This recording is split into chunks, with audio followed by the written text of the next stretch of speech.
In today's video, I'll teach you how to fix AliExpress payment error. So if you're facing this error, there might be various reasons behind it. The first reason might be that you provided wrong credentials. So verify the card details, double check that the card number, expiration date and CVV codes are entered correctly.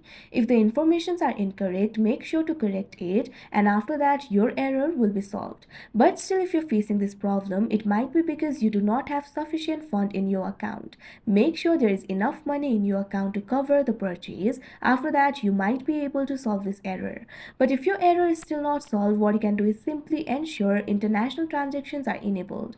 What you have to do is contact your bank or card issuer, confirm that your card is enabled for international and online transactions.